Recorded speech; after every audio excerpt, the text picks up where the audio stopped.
ప్రియులారా, మన జీవితకాలం 70 లేదా 80 సంవత్సరాలు. ఈ 80 ఏళ్ల జీవితంలో పరిస్థితులు మారుతాయా, అలాగే ఉంటాయా? మిమ్మల్ని అడుగుతున్నాను. పరిస్థితులు ఎప్పుడు ఒకేలా ఉంటాయా, మారుతాయా? మారుతాయని మీరు ఎలా చెప్పగలరు? నమ్ముతున్నారా, అనుభవాలు చెప్తున్నారా? అనుభవాలైనా చెప్తున్నారు అందరూ కూడా. మీ జీవితంలో పరిస్థితులు ఎప్పుడు ఒకేలా లేవు కదా, మారాయా? మారుతాయని అందరూ నమ్ముతున్నారా? నమ్ముతున్నారు. మరి ప్రజలందరికీ సీక్రెట్ తెలియదు అంటారా ఏంటి? ప్రపంచంలో ఆత్మహత్యలు చేసుకుని చచ్చిపోతున్నారు. ఇది ఓపెన్ సీక్రెటే కదా, రహస్యమేం కాదు కదా. పరిస్థితులు ఏమవుతాయి? మారుతాయి. ఎప్పుడు ఒకేలా ఉంటాయా? ఎప్పుడు ఒకేలా ఉండవు. మన పెద్దలు కూడా అంటారు, పడిపోయిన గోడలు పడిపోయినట్టే ఉండవురా, చెట్టు కన్నా తిరిగి లేస్తాయి అంటారు. అనరా, తిరిగి లేస్తాయి. మరి ఈ సీక్రెట్ ఓపెన్ సీక్రెట్ అయినప్పుడు, ఇది అందరికీ తెలిసినప్పుడు ఆత్మహత్యలు ఎందుకు? పరిస్థితులు మారతాయి కదా. ఈరోజు ఉన్నట్టే జీవితం రేపు కూడా ఉండదు కదా.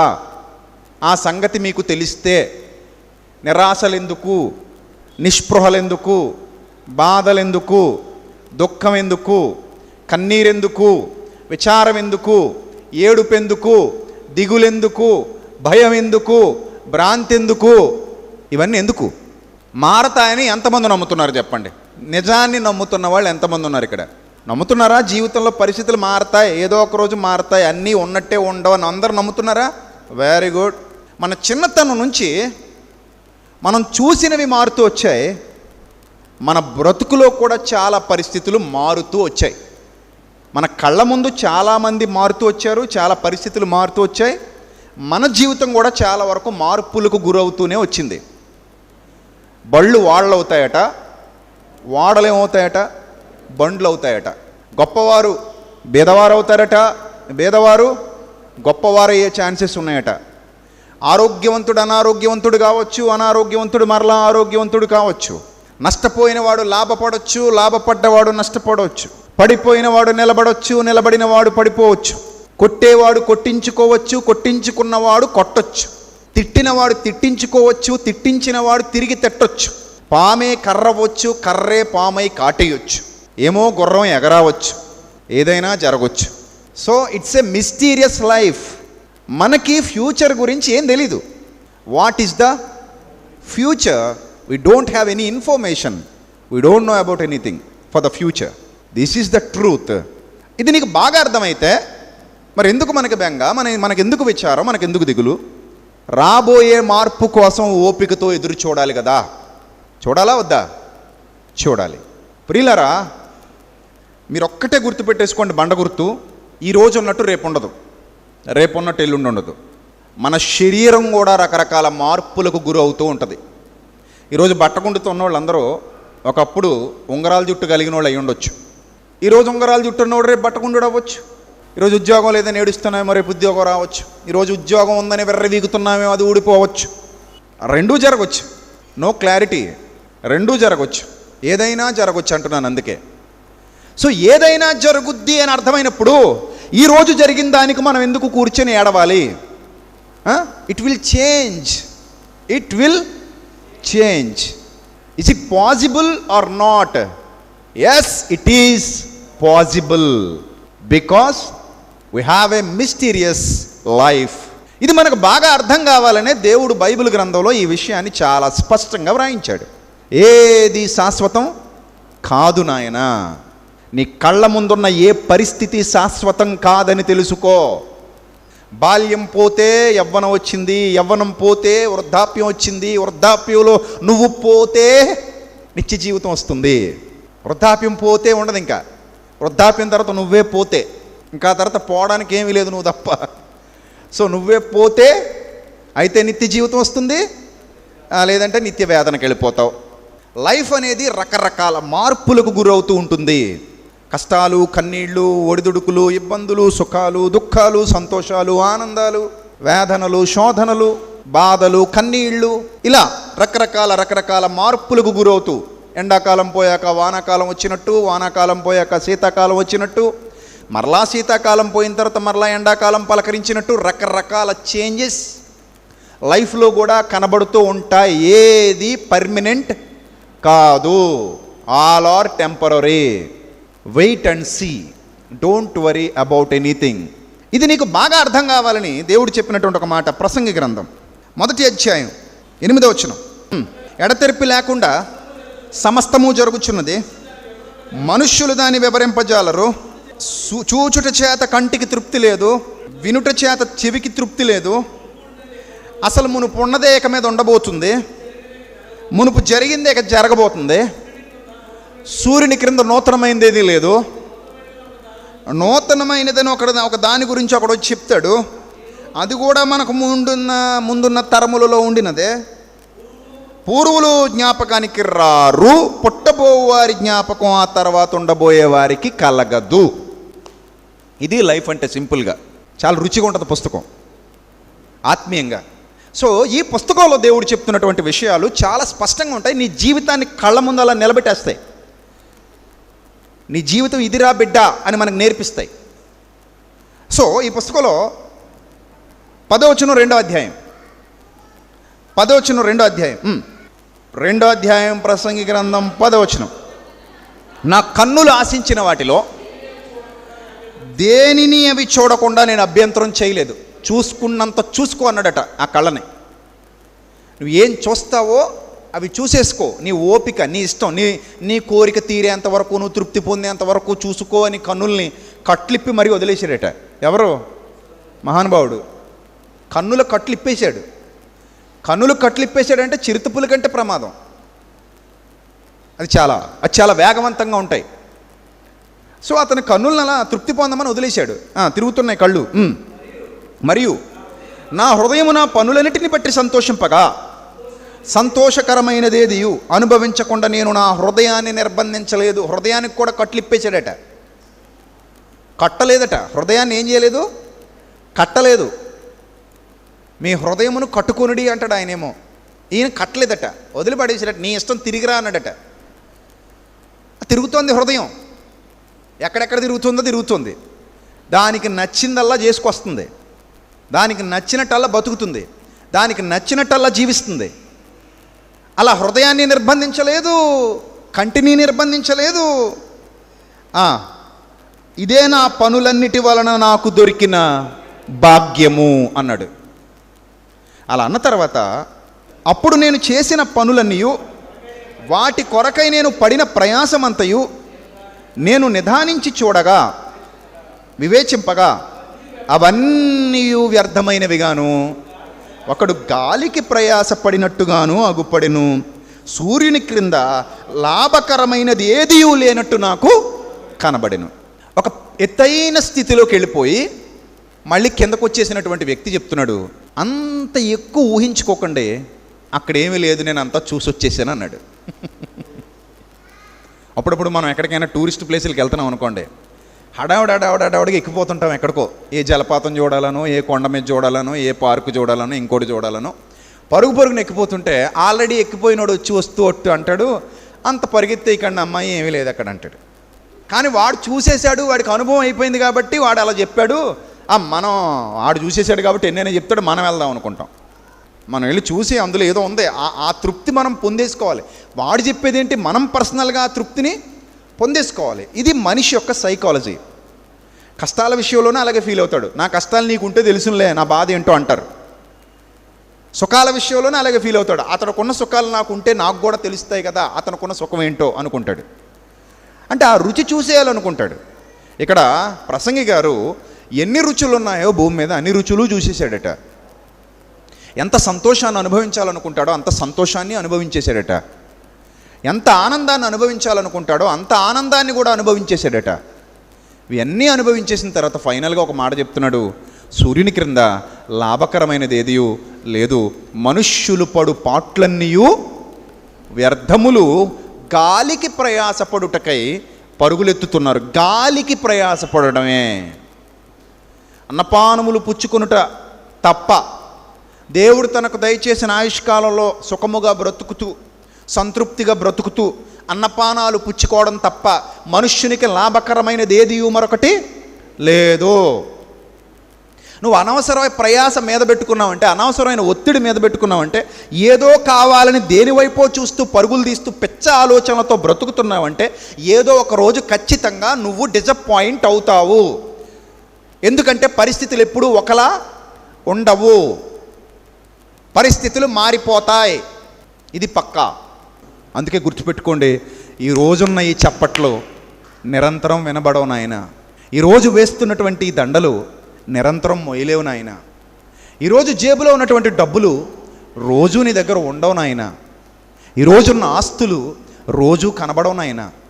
అలా అని ఈరోజున్న దుఃఖాలు శాశ్వత కాలం ఉండవు, ఈరోజున్న కన్నీళ్ళు శాశ్వత కాలం ఉండవు. ఎప్పుడు పరిస్థితి ఎలా మారిపోబోతుందో ఎవరికీ తెలీదు. యోసేపు ఒకప్పుడు బేదోడు, ఏమీ లేని స్థితిలో ఉన్నాడు. అన్నల చేత అమ్మివేయబడి కూలి పనికి పోతిఫర్ ఇంట్లో బతుకుతున్నాడు. కూలోడు, ఇప్పుడు కూలోడు. ఈ కూలోడు ఐగుప్తు దేశానికి ప్రధానమంత్రి అవుతాడని ఎవడని ఊహించాడా? ఒక కూలోడు ఐగుప్తు దేశానికి ప్రధానమంత్రి అయి కూర్చున్నాడు. కాలం ఎప్పుడు ఒకలా ఉండదు, మారిపోద్ది. ఒకప్పుడు చిన్న స్థాయిలో బతికేవారు, ఈరోజు వాళ్ళ కొడుకులు అంబానీలు దేశాన్ని వెళ్తున్నారు పారిశ్రామిక రంగాల్లో. మీరు రిక్షా దొక్కోవచ్చు, మీ పిల్లలు ఐఏఎస్ ఆఫీసర్లు అవ్వచ్చు. మీరు ఐఏఎస్ ఆఫీసర్లు అవ్వచ్చు, మీ పిల్లలు రిక్షా దొక్కోవచ్చు. చెప్పలేం.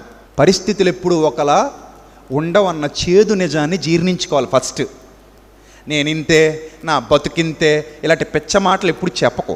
నా జీవితం ఇంతే, నేను బాగుపడేది లేదు, ఇంకా నేను ఎప్పుడు ఇలాగే ఉండిపోతాను, ఇంకా నా తరతరాల బతుకంతా ఇలాగే ఉంటుందని నువ్వు ఎప్పుడైనా చెప్పావంటే నువ్వు ఒక అజ్ఞానివి అని అర్థం. లైఫ్లో ఎప్పుడు ఎలాంటి మార్పులు సంభవిస్తాయో ఎవ్వరికి తెలియదు. అవమానాలనే పూలదండలుగా మార్చుకుని ఎదిగిన వాళ్ళు ఉన్నారు. అహంకారాన్ని కంఠాభరణంగా ధరించి అడుక్కు తింటూ పోయిన వాళ్ళు కూడా ఉన్నారు. నెబుకద్నెజర్ అనే వాడి చేత దేవుడు గడ్డి తినిపించేశాడు.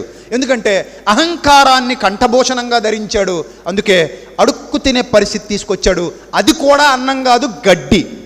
ఇదే అహంకారాన్ని కంఠభూషణంగా ధరించినటువంటి ఒక రాజు, ఇది దైవస్వరమే కానీ మానవస్వరము కాదట, దైవస్వరమే కానీ మానవస్వరం కాదని ప్రజలందరూ పొగుడుతుంటే పొంగిపోయాడు, పురుగులు పడి చచ్చిపోయాడు.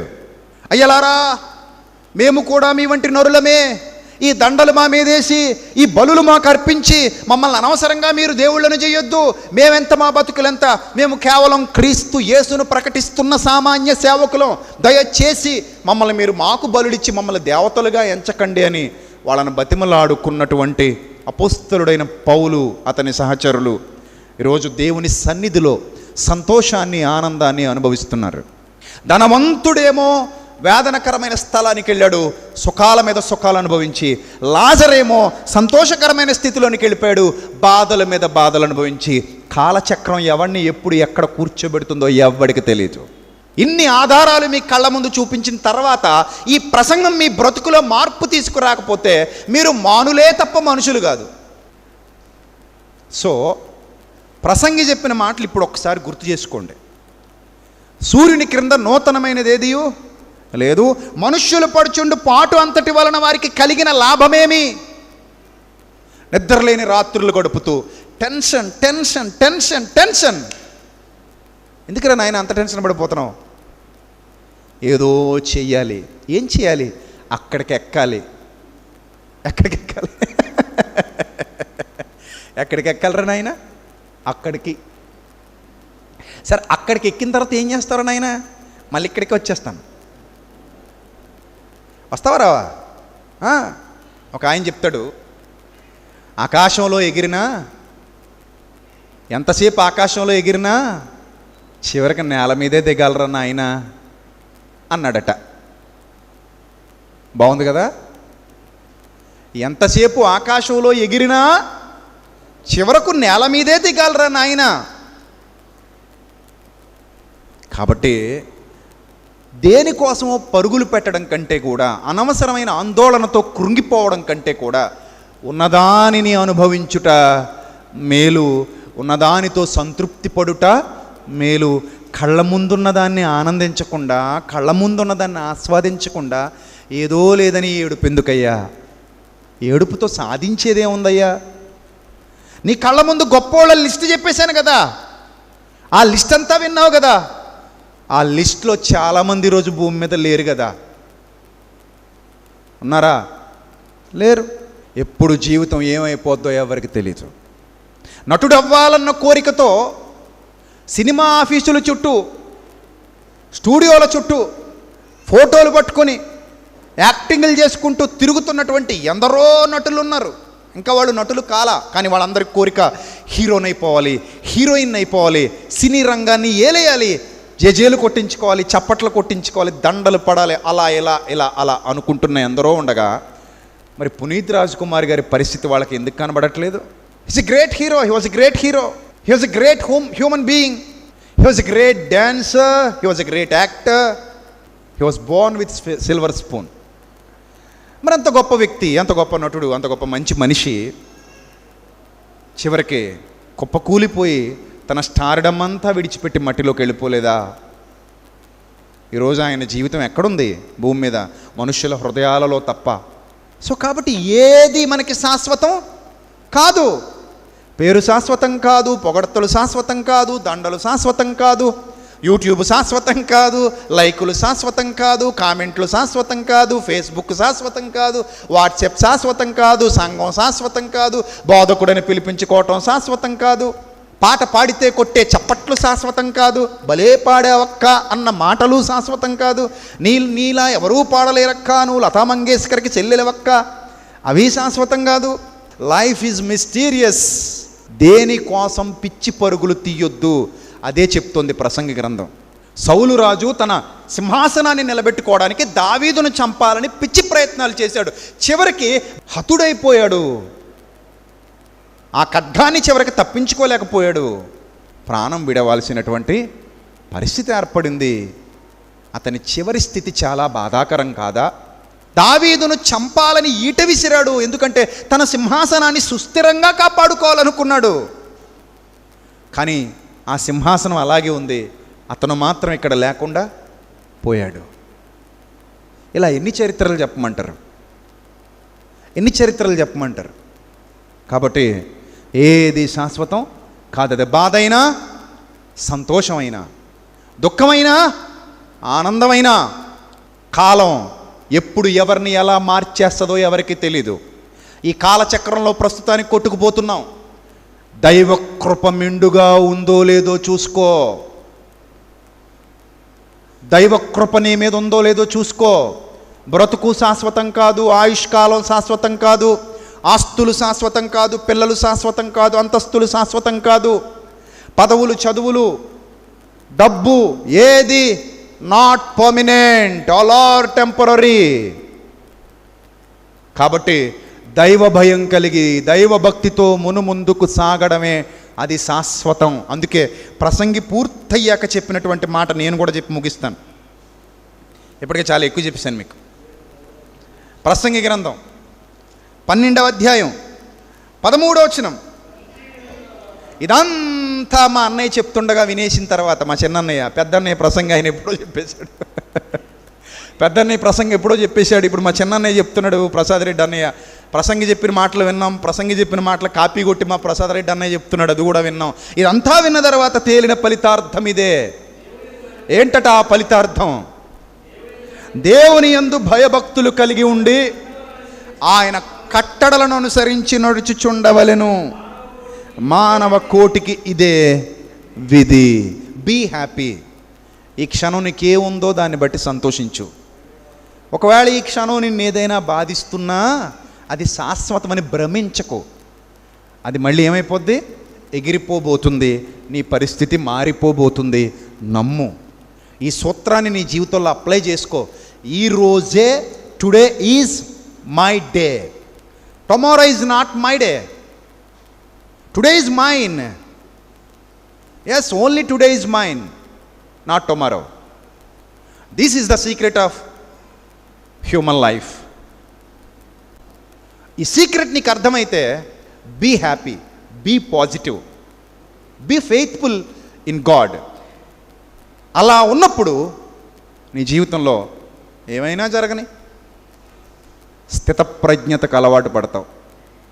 అన్నీ పోయాయ్యా అంటే పోతే పోనేమయ్యా, యెహోవా ఇచ్చెను, యెహోవాయే తీసుకుని మళ్ళీ ఇస్తాడు. ఆ మంచి మనస్సాక్షి మనలోనికి రావాలి. దేనికి చింతించొద్దు. దేనికి? అతిగా పొంగిపోవద్దు. అన్నింటినీ సమానంగా ఆస్వాదిస్తూ లైఫ్ లీడ్ చేసుకుంటూ హ్యాపీగా ఈ జీవిత ప్రవాహంలో కొట్టుకుపో, కానీ దేవుని యందు భయభక్తులు మాత్రం విడిచిపెట్టకో. అదే నిన్ను కాపాడుతుంది. ఇంత గొప్ప జ్ఞానం దేవుడు నాకు ఇచ్చాడని, ఇంత గొప్ప జ్ఞానం దేవుడు నా చేతుల్లో పెట్టాడని, ఇంత గొప్ప జ్ఞానాన్ని చదివే అవకాశం నాకు నా తండ్రి ప్రసాదించాడని ఆనందించు, సంతోషించు, పొంగిపో. నేను అలాగే ఉంటాను ఇప్పుడు చాలా హ్యాపీగా. నా దేవుడు నాకు ఇచ్చిన గొప్ప జ్ఞానం ఇది, చాలు. నేను బాగుండాలి, 10 మంది బాగుండేలా చూసుకోవాలి. అంతకుమించి కావాల్సిందే ఉంది జీవితానికి. కాబట్టి లైఫ్లో ఏ వచ్చినా సరే డోంట్ వరీ, అన్నీ మారుతాయి. జీవితం అంటేనే మార్పులకు గురయ్యేది. అర్థమవుతుందా? కాబట్టి పొంగిపోవద్దు, కృంగిపోవద్దు, పొంగిపోవద్దు, కృంగిపోవద్దు. మీడియంగా ఉండు, స్టేబుల్గా ఉండు, దేవుని యందు భయభక్తులు కలిగి ఉండు.